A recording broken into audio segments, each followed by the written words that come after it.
Kalau kita jumpai di antara kita, setragis-tragisnya saya, tidak setragis Nabi Ayub. Setragis-tragisnya Anda, antum, kalian, tidak setragis Nabi Ayub. Betul atau tidak? Ingatkan saya kalau saya salah. Setragis-tragisnya saya tidak setragis Nabi Ayub. Saya ditinggalkan bapak. Setelah itu 1 tahun, saya ditinggalkan kakak perempuan saya yang cerebral palsy. Ya sedih memang di tahun pandemi itu kehilangan 2 orang sekaligus yang saya sangat cintai. Tapi tragisnya saya tidak setragis Nabi Ayub. Nabi Ayub itu anak-anaknya meninggal. Padahal kita tahu, padahal kita mengerti. Masya Allah ya, yang kita paham, yang kita mengerti adalah kehilangan anak itu kan juga sudah luar biasa musibah. Dan yang kehilangan bukan satu, beberapa anak yang meninggal dunia.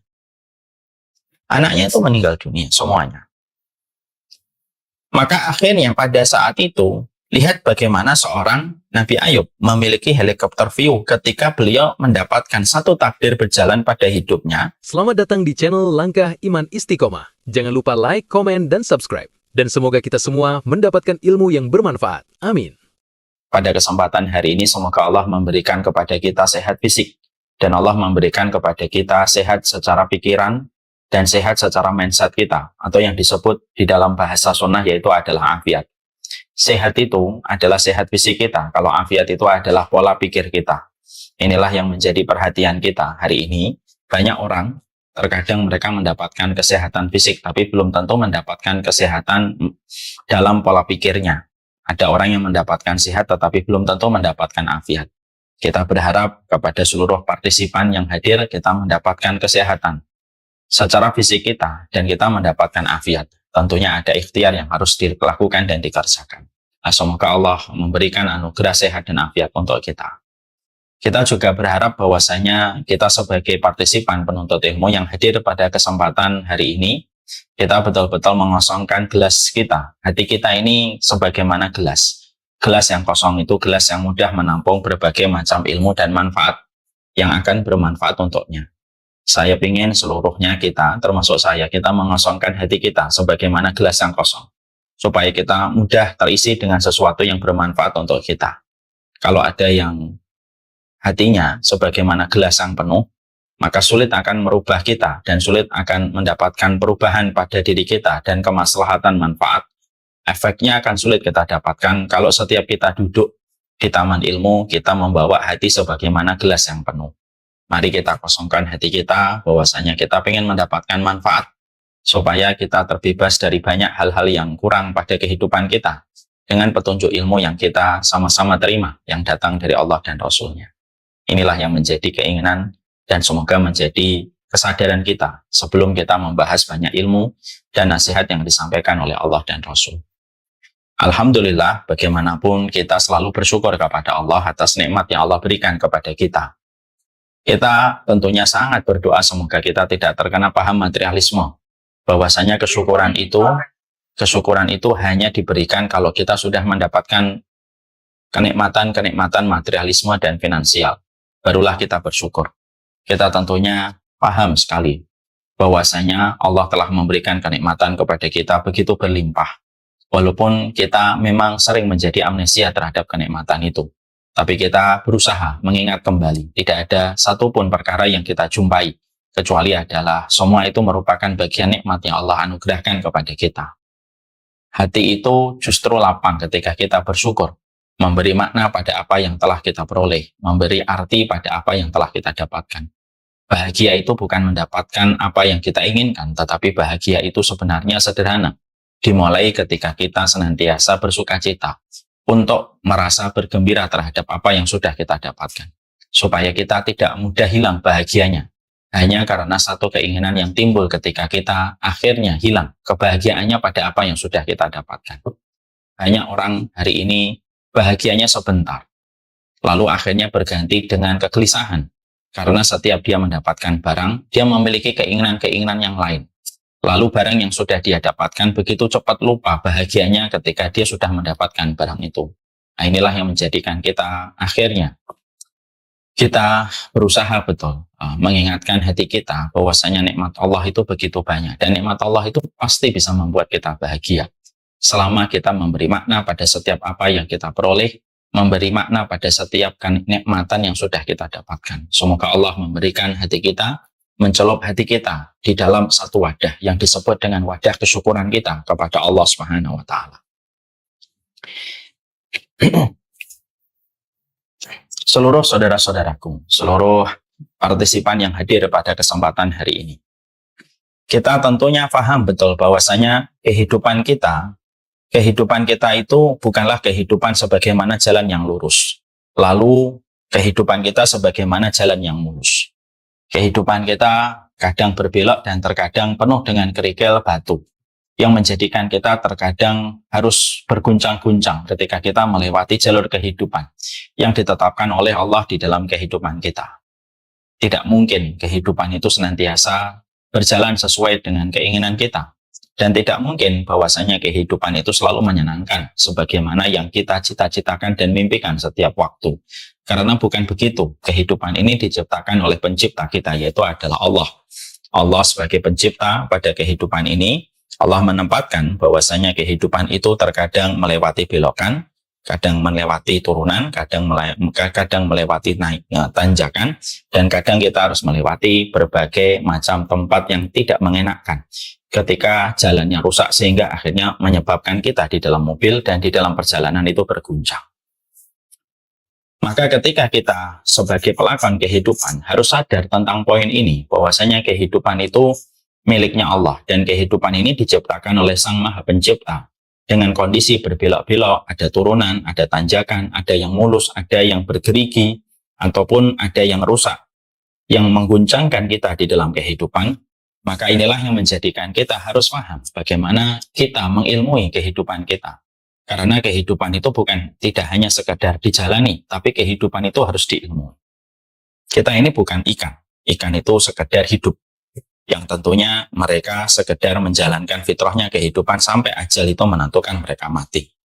Kita juga bukan cicak yang ada di dinding, yang mereka merayap kemana-mana, lalu ketika mereka menjalani kehidupan ya sambil menunggu kematian mereka. Dan kita ini bukan nyamuk, yang mana ketika kita mendapatkan sesuatu, nyamuk itu ya hanya berjalan untuk mencari darah, kalau sudah ngisap darah biasanya mati. Bukan itu, karena kita tidak hanya sekedar menjalani kehidupan. Tapi yang penting untuk kita bahwasanya kita ini harus mengilmui kehidupan. Supaya kehidupan ini ketika berbenturan dengan perkara-perkara yang tidak kita sukai, ketika kita pernah melewati masa-masa yang pahit pada kehidupan kita, kita harus tahu dosis obatnya supaya perkara itu tidak menghimpit kita dan tidak merusak kita. Disebabkan karena kita tidak paham bagaimana ilmunya. Inilah pentingnya kita mengilmui kehidupan. Di mana banyak orang tidak sadar. Mengilmui kehidupan itu penting. Mereka beranggapan dan mereka memiliki sebuah persepsi hidup itu ya tinggal dijalani. Padahal maaf, saya tidak setuju kalau ada orang yang mengatakan hidup itu dijalani saja. Tapi hidup itu, bagaimana hidup itu adalah kita harus ilmui. Supaya perjalanan-perjalanan pada kehidupan kita kalau mendapatkan sesuatu, maka kita siap dengan ilmunya. Supaya benturan demi benturan yang kita dapatkan tidak menjadikan kita hancur berantakan. Itu yang penting kita harus miliki. Kalaulah perusahaan mobil, saya sampaikan kepada saya dan kalian seluruh partisipan.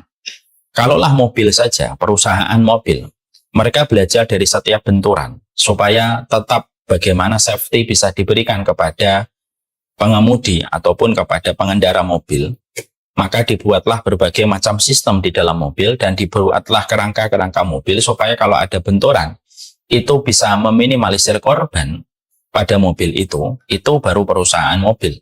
Dan kita, kualitas kita jangan sampai kalah dengan perusahaan mobil. Kita tentunya sudah tahu banyak sekali orang yang mengalami benturan. Dan benturan-benturan yang kita dapatkan dari orang, ada orang yang stres, ada orang yang depresi, bahkan tidak sedikit orang yang mati bunuh diri dengan berbagai macam masalah yang mereka jumpai. Kita sebagai orang yang melihat kejadian itu harusnya kita segera merumuskan apa safety yang ada pada diri kita supaya kita tidak menjadi korban berikutnya dari sebuah proses kehidupan apabila kehidupan ini tidak diilmui. Dan itulah pentingnya.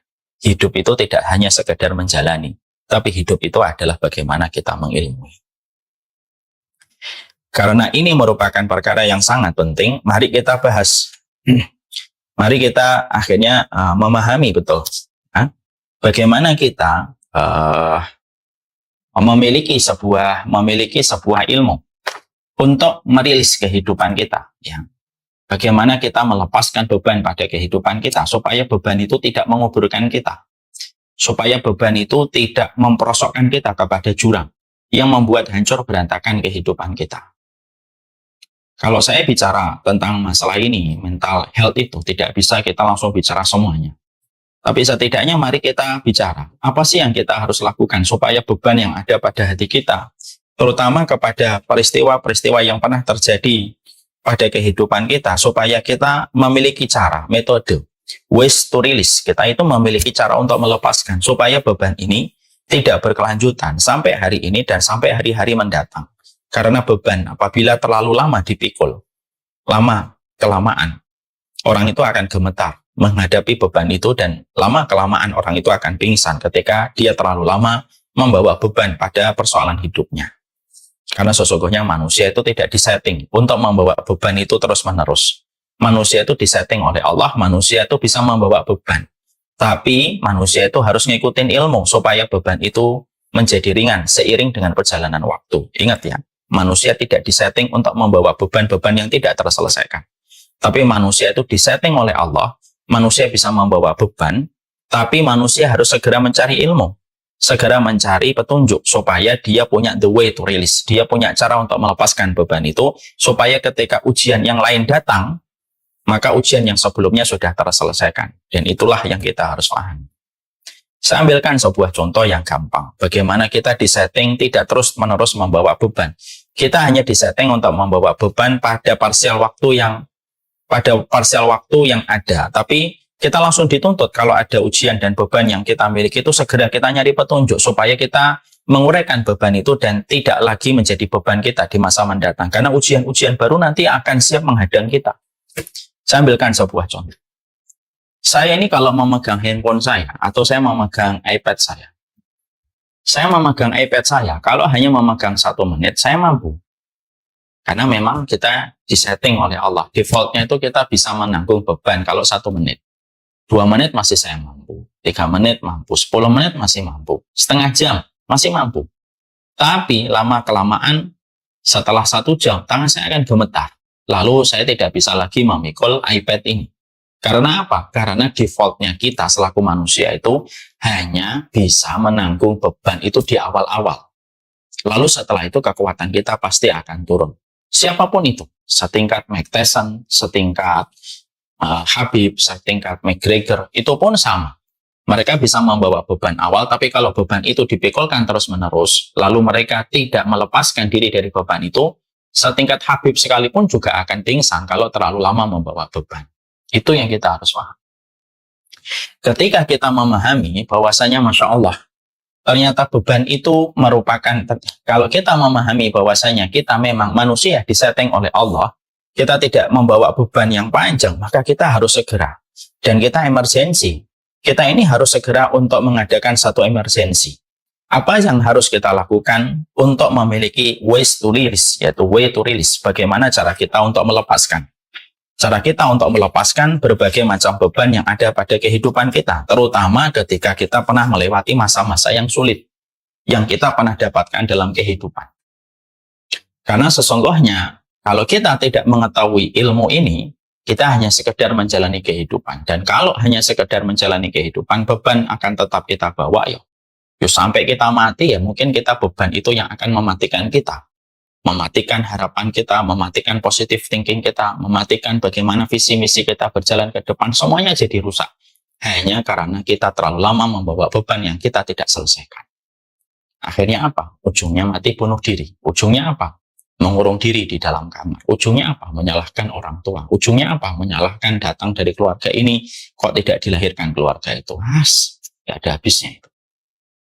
Itu tidak ada habisnya. Dan itu yang menjadi masalah kita.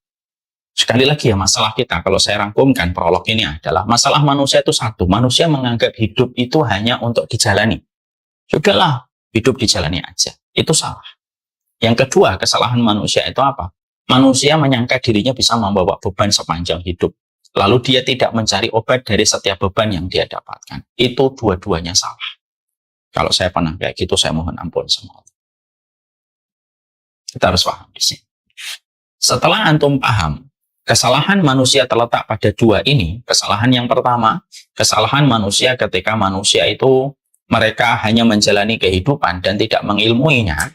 Dan yang kedua adalah ketika kita menyangka bahwasanya kita bisa membawa beban terus-menerus, maka ini adalah kesalahan. Maka kita pengen bahas dalam salah satu part kecil dari seluruh komponen hidup kita. Saya nggak bisa membahas semua ya komponen-komponen masalah dalam kehidupan kita. Salah besar kalau kita menyampaikan mental health itu 1 jam menyampaikan berbagai macam sisi. Nggak bisa itu. Kita akan mencoba menyampaikan salah satu part kecil pada komponen kehidupan kita. Bagaimana caranya kita ketika berdamai dengan apa yang pernah terjadi pada kehidupan kita? Supaya kita betul-betul memiliki cara untuk mengeluarkan beban itu, supaya beban itu tidak meracuni kita. Layaknya kencing. Kencing itu berbahaya kalau tidak segera dikeluarkan oleh tubuh. Makanya kalau ada laki-laki, perempuan tidak bisa kencing. Biasanya laki-laki 1 hari, 2 hari tidak bisa kencing. Biasanya apa? Laki-laki dan perempuan yang tidak bisa kencing, laki-laki yang tidak bisa kencing harus segera dioperasi. Karena yang sangat dikhawatirkan ya air kencing itu nanti akan meracuni organ tubuh dalamnya. Itulah bahayanya beban kalau kita tidak berusaha melepaskan. Makanya kita harus paham bagaimana caranya kita untuk memiliki way to release. Kita memiliki cara untuk melepaskan. Ya, inilah yang menjadi pembahasan kita pada kesempatan pagi ini. Terutama bagi seluruh partisipan, bagi seluruh para penuntut ilmu yang hadir pada kesempatan hari ini, kalau kita merasa kita ini punya beban, baik itu beban luka pengasuhan, baik itu beban harapan dan ekspektasi yang terlalu tinggi, baik itu beban dengan kekecewaan yang pernah kita peroleh dan kita dapatkan, ataupun segudang alasan yang menjadikan kita merasa bahwasanya itu merupakan beban yang pernah kita jumpai. Maka sesungguhnya saya akan menyampaikan 5 ways to release. Saya akan menyampaikan 5 perkara untuk melepaskan. Saya ambilkan dari salah satu buku yang saya tulis sendiri tentang masalah mental health, yaitu adalah buku Make Peace with Yourself. Saya akan membahas di sini karena memang pembahasan kita pada Samela Series kemarin, Samela Series yang ke-7 tentang masalah kesehatan mental, yaitu adalah Make Peace with Yourself.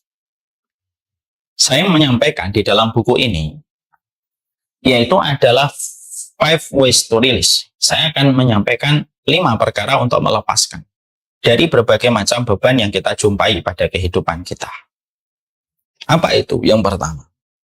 Yang pertama, saya menuliskan cerdas di dalam melihat setiap masalah yang pernah kita jumpai dan seluruh lintasan takdir yang pernah kita dapatkan dengan helikopter view. Ketika kita menjumpai satu hal yang pernah terjadi dan tidak hanya memandang ujungnya tetapi melupakan bagaimana muara dari setiap masalah yang pernah kita dapatkan. Biasanya dalam bahasa psikologi itu mereka menyebutnya dengan kata helicopter view atau eagle view. Masalah itu terkadang yaitu karena cara pandang kita terlalu sempit dan ternyata cara pandang kita terlalu pendek. Kita hanya fokus melihat sesuatu yang pernah terjadi pada kehidupan kita, tapi ternyata kita tidak melihat secara utuh apa yang sebenarnya sudah kita dapatkan pada kehidupan. Siapapun di antara kita, kalau kita terus-terusan memiliki cara pandang yang pendek dari cara pandang yang tidak utuh, ketika terjadi sesuatu yang ada pada kehidupan kita, lalu kita mengambil kesimpulan secara prematur, ya kita tidak akan pernah lapang hati kita. Kenapa? Karena yang kita lihat hanyalah ujungnya. Dan kita lupa perjalanan bagaimana satu masalah ataupun satu takdir yang pernah berjalan dalam kehidupan kita. Itu perjalanannya panjang. Dan kita begitu naif. Kalau boleh saya mengatakan, kita ini culas. Kalau melihat segala sesuatu hanya pada ujungnya, kita potong, kita lupakan proses yang begitu panjang nanti di belakangnya dan nanti ke depannya, hanya karena kita sudah merasa benar mengambil kesimpulan sesaat dan prematur pada apa yang kita jumpai, dan kita melupakan banyak hal yang lain yang sudah pernah terjadi dalam kehidupan kita. Ya, ini yang kita harus paham. Contoh, Ya, saya mengambilkan dua contoh. Nanti akan kita relate pada kehidupan sehari-hari. Nabi Ayub itu mendapatkan sakit yang berat. Tidak sembarangan sakit, sakit yang berat. Dan itu sudah dikabarkan oleh Allah. Sakit yang menimpa kepada Nabi Ayub itu merupakan sakit yang berat. Kalau kita menjumpai dalam beberapa ahli sejarah Islam, salah satunya Imam Ibnu Katsir. Karena Imam Ibnu Katsir itu bukan hanya seorang mufassir, tapi beliau juga merupakan ahli sejarah. Maka Imam Ibnu Katsir itu berkata, bahwasanya sakit yang menimpa kepada Nabi Ayub itu tatasaqat luhum Ayub. Loh, sampai daging-daging Nabi Ayub itu berguguran, berjatuhan satu persatu. Saking beratnya sakit yang diderita oleh Nabi Ayub. Bukan hanya itu saja, semua anaknya meninggal dunia. Bukan hanya itu saja, bahkan kita menjumpai seluruh perniagaan dan seluruh kekayaannya pun ludes habis. Bukan hanya itu saja, tapi kita juga mendapatkan berbagai macam masalah ketika beliau mulai dikucilkan oleh orang di kampungnya. Itu kan ibarat orang hari ini sudah jatuh tertimpa tangga pulang. Antum pernah nggak bayangkan ada orang setragis Nabi Ayub? Ada orang yang mati anaknya, mungkin masih kaya. Ada orang yang ambruk, bangkrut, tapi masih hidup anaknya. Ya, ada orang yang bangkrut, meninggal anaknya mungkin, walaupun jarang banget kita jumpai, tapi biasanya masih diterima sama masyarakatnya. Kalau Nabi Ayub itu dari segala lini dan dari segala sudut itu mendapatkan musibah. Anaknya meninggal dunia, hartanya habis, ya, dikucilkan oleh orang di kampungnya, lalu istrinya pun juga memprotes tentang sikapnya Nabi Ayub ketika sakit. Dan akhirnya sempat meninggalkan Nabi Ayub. Kalau kita jumpai di antara kita, setragis-tragisnya saya, tidak setragis Nabi Ayub. Setragis-tragisnya Anda, antum, kalian, tidak setragis Nabi Ayub. Betul atau tidak? Ingatkan saya kalau saya salah. Setragis-tragisnya saya tidak setragis Nabi Ayub. Saya ditinggalkan bapak. Setelah itu 1 tahun, saya ditinggalkan kakak perempuan saya yang cerebral palsy. Ya sedih memang di tahun pandemi itu kehilangan 2 orang sekaligus yang saya sangat cintai. Tapi tragisnya saya tidak setragis Nabi Ayub. Nabi Ayub itu anak-anaknya meninggal. Padahal kita tahu, padahal kita mengerti. Masya Allah ya, yang kita paham, yang kita mengerti adalah kehilangan anak itu kan juga sudah luar biasa musibah. Dan yang kehilangan bukan satu, beberapa anak yang meninggal dunia. Anaknya itu meninggal dunia, semuanya. Maka akhirnya pada saat itu, lihat bagaimana seorang Nabi Ayub memiliki helikopter view ketika beliau mendapatkan satu takdir berjalan pada hidupnya, yang ternyata takdir itu betul-betul tidak hanya dilihat oleh Nabi Ayub, hanya pada ujungnya. Tapi Nabi Ayub, beliau memposisikan dirinya di atas sebagaimana eagle, sebagaimana elang. Dia memiliki eagle view, helikopter view. Dia melihat. Memang saya mendapatkan musibah, tapi nikmat yang Allah berikan kepada saya juga tidak kalah banyaknya selama ini. Makanya akhirnya, ketika Nabi Ayub itu dilihat oleh istrinya, begitu sangat bersabar. Maka pada saat itu, istrinya sempat berkata, kenapa kamu begitu sabar? Bahkan kamu tidak meminta segera disembuhkan sama Allah atas penyakitmu, wahai Nabi Ayub. Maka Nabi Ayub menjawab dengan sebuah pertanyaan yang menunjukkan pertanyaan ini merupakan hasil dari olah pikirnya Nabi Ayub bahwasanya beliau memiliki pemikiran helikopter view. Pemikirannya itu menyeluruh. Dia menyampaikan bahwasanya bukankah Allah sudah menyehatkan saya selama 70 tahun? Bukankah Allah memberikan buah-buahan, sayur-sayuran, daging-dagingan, dan semua yang aku rasakan kenikmatannya dari Allah selama 70 tahun? Lalu apakah saya tidak bisa membalas 70 tahun yang penuh dengan kenikmatan dengan 70 tahun saya bersyukur? Setidaknya saya pernah merasakan kenikmatan besar dari Allah. Ucapan ini tidak akan pernah keluar. Ucapan ini tidak akan pernah keluar. Kecuali karena orang memiliki helikopter view pada apa yang dia dapatkan ketika dia bertemu dengan takdir yang tragis. Setragis itu nasib yang didapatkan oleh Nabi Ayub, itu pun tidak menjadikan Nabi Ayub terkubur, tidak menjadikan Nabi Ayub terpuruk. Dia tidak menyalahkan siapapun. Dia tidak menyalahkan Allah, dia tidak menyalahkan fulan, tidak menyalahkan makhluk.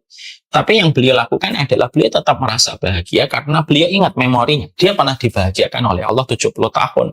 Selama hidupnya, di awal beliau hidup sebelum beliau merasakan sakit pada usia 70 tahun. Ini namanya eagle view. Lah, kisah itu berulang kepada Nabi Ayubnya umat Muhammad SAW. Antum tahu, kalian tahu siapa itu Nabi Ayubnya umat Rasulullah? Nabi Ayubnya umat Rasulullah itu adalah seseorang yang bernama Abu Kilabah. Abu Kilabah. Ini orang-orang hidup ya.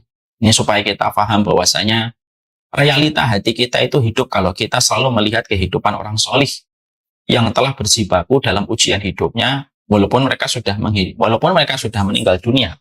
Tapi kisah kehidupan mereka itu menghidupkan hati kita. Ya. Ya, makanya maaf ya, jangan suka ngelihat orang-orang hidup dengan bergelimang harta. Mati hati kita kalau ngelihat itu terus-menerus. Mari kita kembali ke topik. Abu Kilabah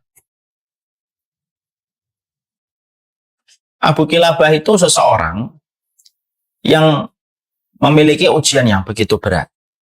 Ya, beliau diusir dari keluarganya, tangannya buntung, kakinya cacat, matanya buta. Ya, itulah Abu Kilabah. Kisah tentang Abu Kilabah itu bermula ketika ada seseorang yang sedang berjaga-jaga di perbatasan kaum muslimin. Saya lupa namanya beliau ini. Tiba-tiba beliau mendengar ada seseorang dengan agak begitu keras di tempat yang sepi. Beliau berzikir. Yang berzikir ini bukan mengkeraskan zikirnya supaya terdengar sama orang, karena memang beliau buta. Dan yang kedua, beliau memang berada pada tempat yang tidak bertuan. Tidak ada orang yang tinggal di tempatnya beliau. Hanya ditemani dengan sebuah tenda yang sudah rusak kainnya. Dalam kondisi mengenaskan. Lah, ada satu tentara yang sedang berjaga-jaga, lalu mendengar ada seseorang yang berzikir dengan sebuah zikir. Alhamdulillahilladzi faddalani ala katsirin mimman khalaqa tafdila. Orang ini berzikir, Alhamdulillahilladzi faddalani ala katsirin mimman khalaqa tafdila. Ya Allah, terima kasih ya Allah, segala puji bagi Engkau yang telah menciptakan aku dengan penciptaan di atas rata-rata makhluk yang Engkau ciptakan. Ketika orang ini mendengar tentang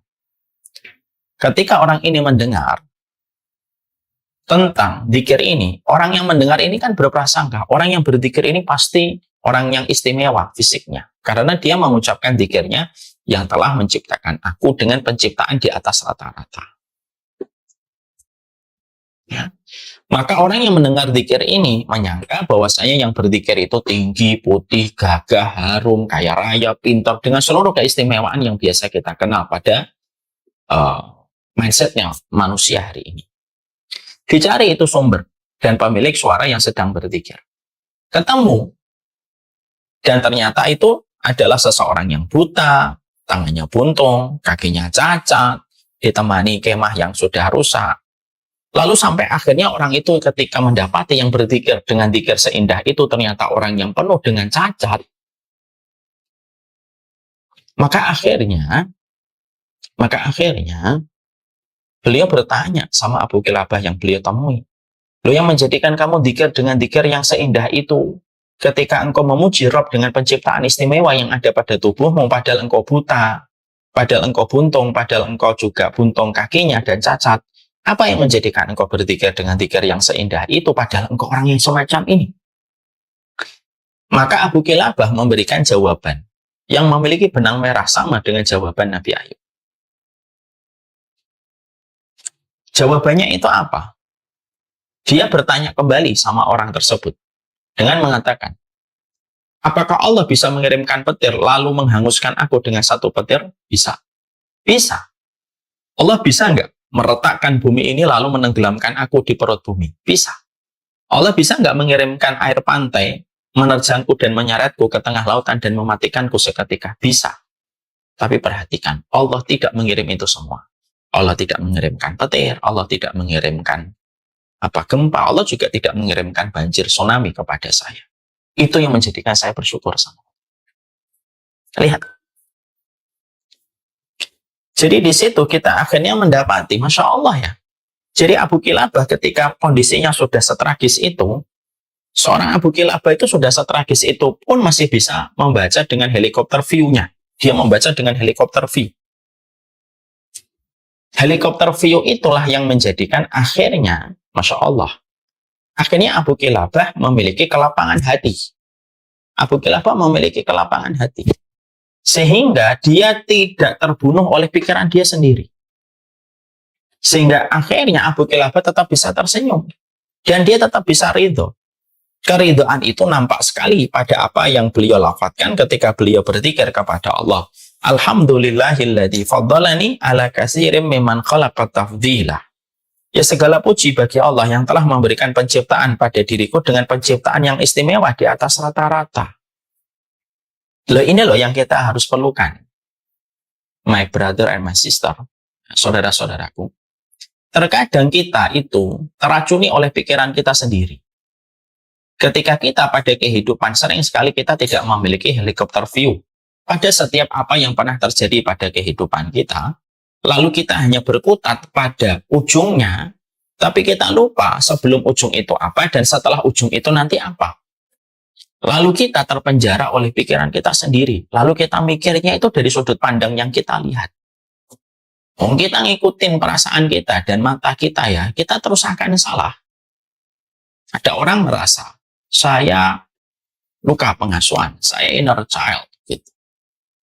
Oke lah, anggap ini benar. Tapi apakah kamu tahu bahwasanya mungkin orang tuamu tidak ideal dan tidak sempurna?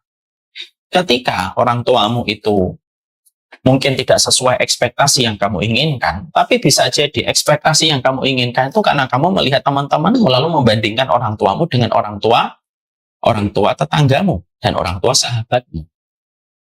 Atau bisa jadi kamu mendapatkan inner child, memang betul inner child yang kamu peroleh, tapi maaf, apakah orang tua kita 24 jam itu terus mendolimi kita, ataukah mereka tetap memberikan kepada kita kehidupan, tetap mendoakan kita tanpa kita sadari, tetap melahirkan kita, tetap untuk memelihara dan merawat kita di dalam rumahnya, dan tidak membuang kita di bawah jembatan, tetap memberikan susu, tetap memberikan apa yang menjadi kebutuhan kita.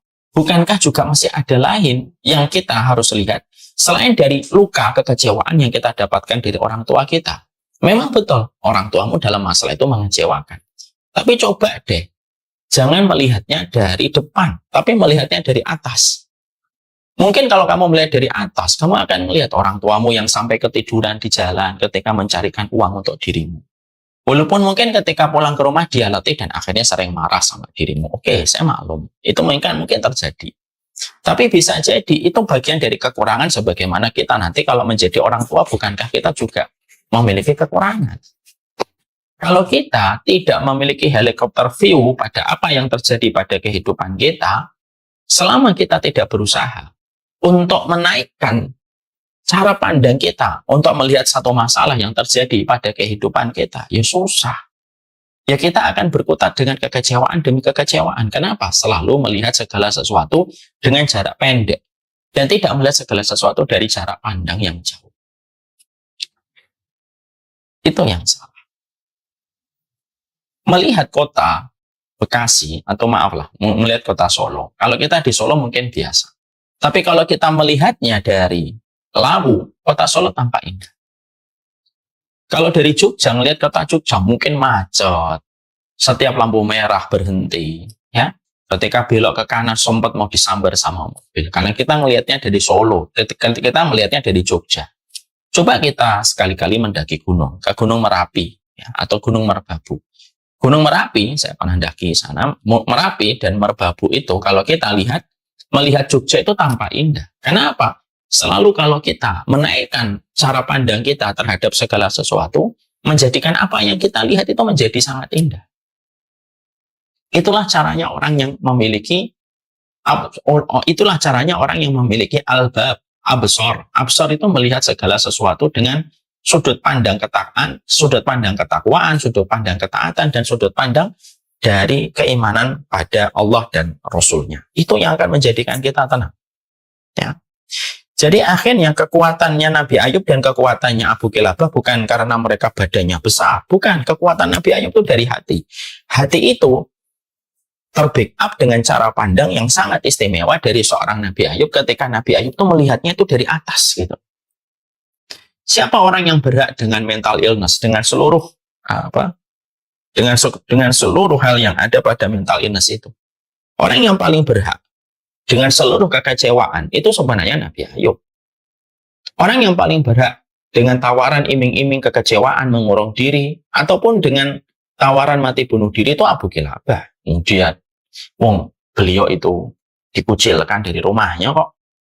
Udah gitu matanya buta, buntung, kakinya cacat gitu. Orang biasanya matanya buta, kaki dan tangan normal. Tangannya buntung, matanya bisa melihat kan. Lah ini tiga-tiganya organ vital itu nggak ada. Mata, tangan, dan kaki. Coba. Maka ternyata way to release-nya Abu Kilabah, way to release-nya seorang Nabi Ayub itu apa? Rilisnya mereka itu apa? Mereka memiliki cara pandang yang luas. Ini sama dalam persoalan kita berumah tangga. Kita kadang-kadang terbentur dengan pertengkaran dan pertikaian. Ya atau tidak? Iya. Saya aja, walaupun anak saya sudah 8 bersama dengan istri tercinta Bibu. Tapi bagaimanapun terkadang kita itu ya berselisih pendapat tentang 1-2 perkara. Biasanya, apa yang menjadikan kita marah? Ya karena kita fokus kepada apa yang sedang kita pertengkarkan.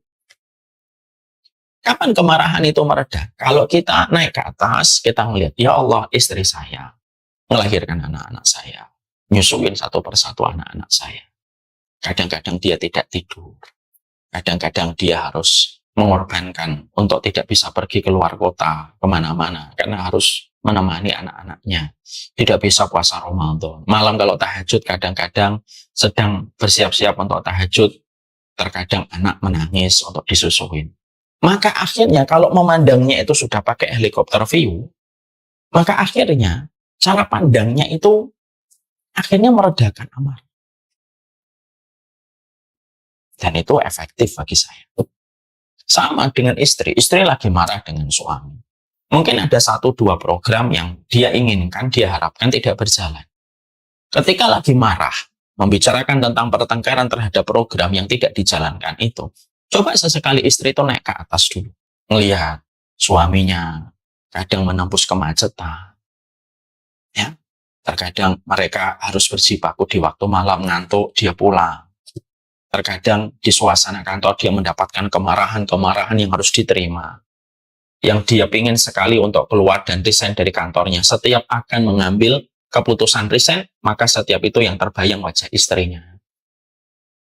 Kalaulah seorang istri melihat perjuangan seorang laki-laki, walaupun tetap dia membawa kekurangan, tapi dilihatnya itu dengan eagle view. Jadinya enak. Anak yang terluka dengan luka pengasuhan, coba deh jujur. Jangan hanya melihat pada saat kamu dikecewakan. Coba deh kamu melihat ketika orang tuamu berjibaku. Orang tua kita menyembunyikan setiap masalah-masalah yang mereka jumpai. Orang tua itu banyak. Orang tua kita itu yang tidak pandai menceritakan masalah kepada anak. Bapak saya aja, Masya Allah ya.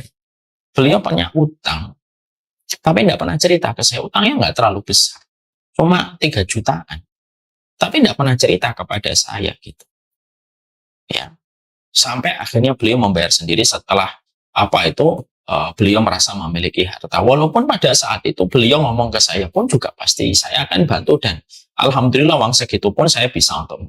Tapi beliau saat itu bayar sendiri sampai ngomong, Pak, ngapunten, kok harta semonten Bapak mboten nyuwun kalih kula. Bapak saya cuma megang kepala. Ya apa-apa, nak, tidak semua harus diceritakan ke anak. Tidak semua diceritain harus ke anak-anak. Gitu. Yang namanya seorang bapak itu tidak semuanya harus ceritakan. Ya kalau masih bisa diselesaikan sendiri, diselesaikan sendiri. Itu orang tua kita. Jadi kalau cara kita di dalam kita menjalani kehidupan kita hanya sekedar menjalani, tapi kita tidak mengilmui apa yang harus kita lakukan, ya beban ini akan sulit kita lakukan dan kita akan menyimpan beban itu dengan cara pandang yang sangat sempit dan cara pandang yang sangat pendek. Padahal apapun kalau dilihat dengan cara pandang yang pendek itu tidak nikmat. Ngelihat iPad itu kalau hanya gini, nggak kelihatan apanya kelihatan iPad. Ya nggak, Novel? Ngelihat iPad kayak gini itu bisa nggak dilihat? Bisa nggak, Novel? Bisa. Cara untuk menikmati iPad itu gimana? Letakkan jarak sekitar 50 cm dari dirimu, geser-geser apa yang kamu pengen lihat, kelihatan indah. Coba kamu lihatnya begini. Yang kelihatan apa? Yang kelihatan itu radiasinya, kan? Yang kelihatan cuma radiasinya aja. Semuanya itu tampak indah ketika kita melihat, ketika kita tahu dari mana kita memandang setiap masalah yang hadir pada kehidupan kita. Itulah Rasulullah Shallallahu Alaihi Wasallam. Rasulullah Shallallahu Alaihi Wasallam tidak pernah merasa beliau itu kecewa pada hidupnya, walaupun beliau mendapatkan bertubi-tubi ujian yang datang pada hidupnya. Kenapa Rasulullah tidak pernah kecewa? Padahal Rasulullah itu begitu berat ujiannya. Tidak ada manusia yang paling berat di dalam ujian kehidupan itu kecuali adalah Rasulullah. Bukan hanya ujian dakwahnya, bukan hanya ujian bukan hanya ujian tentang tentang risalahnya, tapi termasuk dirinya. Ujian itu sampai beliau sakitnya aja berat. Jadi Rasulullah itu kalau sakit dijadikan 2 kali sakitnya orang biasa, itu Nabi Muhammad. Tapi kenapa Nabi tidak pernah berkeluh kesah? Nabi tidak pernah mencela tugas yang Allah bebankan kepadanya. Ya, karena Rasulullah tahu pertolongan Allah lebih besar daripada setiap ujian yang Allah berikan kepada beliau. Helikopter view ini loh yang kita harus paham. Ya kalau kita pada kehidupan kita tidak memiliki helikopter view, ya kita ya selamanya sumpek terus hidup kita. Yang luka pengasuhan tidak berusaha mengobati luka pengasuhan, lalu yang ada hanyalah gemuruh, amarah, emosi setiap membicarakan orang tua. Setiap ada nasihat tentang orang tua, selalu berkilah dan berdalih dengan kata, lihat-lihat dulu dong orang tuanya. Ya selamanya, kalau kita sudah memilih untuk tidak mau way to release-nya, ya silahkan. Beban itu silahkan dibawa. Tapi bawa beban itu kita harus ingat. Manusia tidak di-default untuk menanggung beban seumur hidup. Itu yang kita harus mengerti. Ya. Makanya inilah yang menjadikan kita harus paham. Tidak ada manusia di kehidupan ini yang tidak diuji oleh Allah dengan takdir yang tidak sesuai harapan. Jadi penting juga kita merasakan sebelum kita juga berkomitmen untuk memiliki helikopter view pada kehidupan kita. Penting juga kita harus merasa. Penting sekali kita juga harus mengetahui gitu. Kamu itu bukan orang yang paling tragis dalam ujian. Jadi jangan pernah kamu merasa saya orang yang paling tragis dalam hidup. Penyakit merasa paling tragis ujiannya dan paling pahit hidup itu buatan setan supaya kita selalu berputus asa dalam hidup. Itu pengennya setan. Itu tuh memang kepengenannya, itu memang kepengennya setan. Novel, pinjam pulpen. Itu kepengennya setan tuh memang begitu. Makanya jangan pernah kita merasa bahwasanya pada kehidupan kita itu juga jangan merasa paling tragis gitu loh. Udahlah, jangan pernah merasa paling tragis. Oke, kita sama-sama sadari. Ada yang kita sama-sama sadari bahwasanya kita memang mendapati ada kehidupan kita yang pahit. Tapi jangan merasa paling tragis, itu berbahaya gitu. Karena Nabi Ayub pun juga tidak pernah merasa paling tragis itu. Walaupun kalau kita lihat tragis itu, Abu Kilabah dan Ayub itu dua-duanya tragis. Ya. Dan mereka tidak pernah menempatkan diri mereka itu menjadi korban. Ya, saya ini korban dari ketidakidealan dan ketidakadilan kehidupan.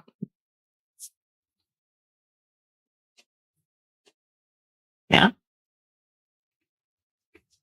Jadi Nabi Ayub dan Nabi Abu Kilabah tidak pernah mereka itu merasa saya korban nih, saya korban dari keluarga yang mengucilkan saya. Abu Kilabah tidak pernah mengatakan itu.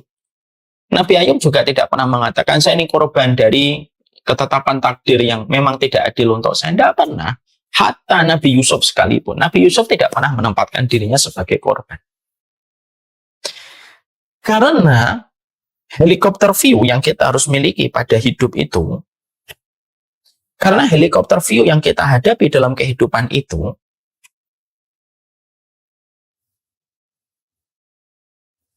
Tidak akan bisa kita dapatkan. Kalau kita sudah merasa paling tragis, ataupun ketika kita sudah merasa paling korban.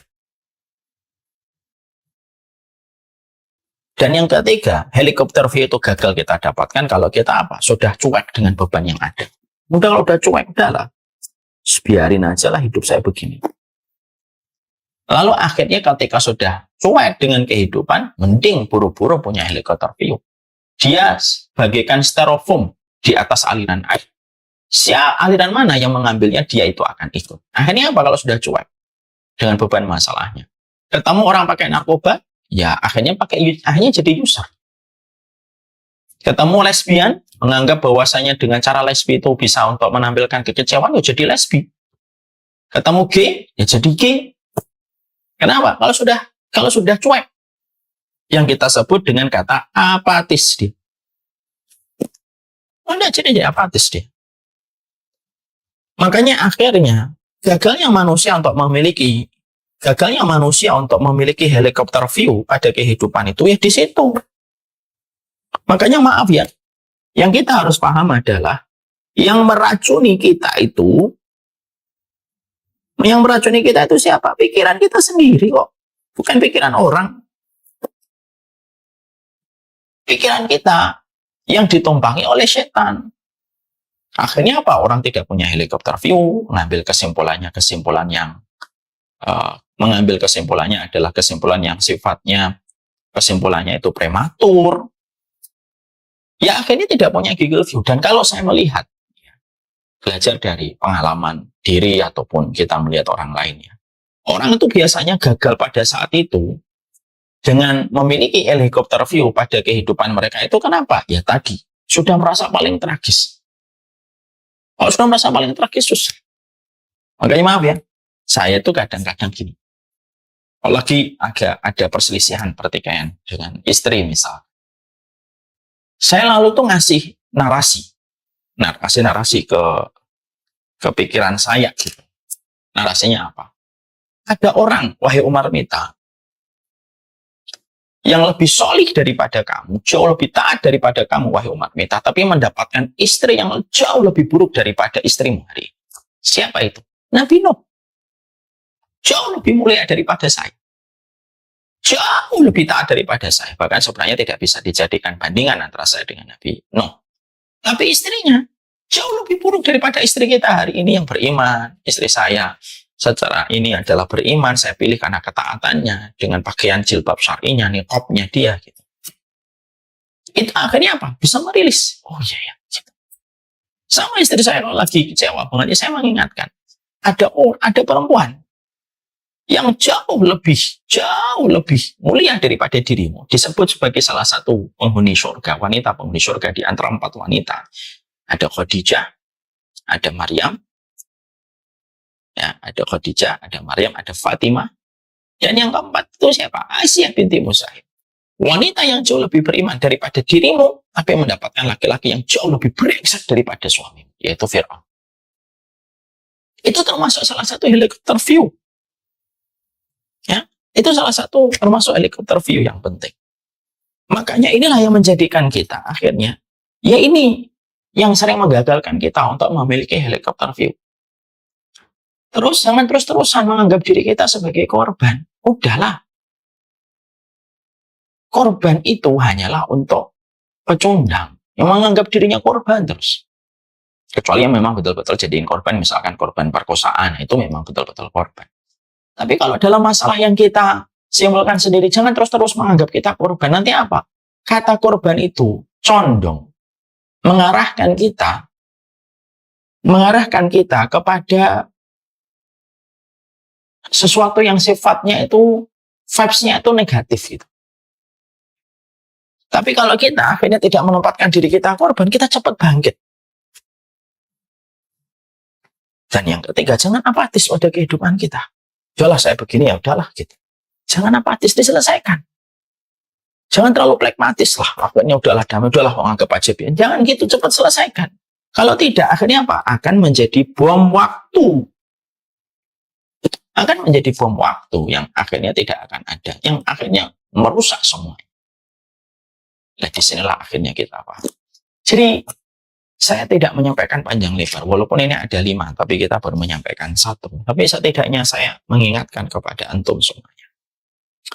Jadi manajemen kita pada perjalanan hidup itu penting sekali. Kita tidak boleh hanya sekedar menjalani kehidupan, tapi bagaimana kita itu mengilmui kehidupan kita. Ya. Dan tentunya kita paham, kita ini di default oleh Allah. Settingan kita itu tidak menanggung beban terus-menerus. Makanya kita harus tahu cara untuk melepaskan beban.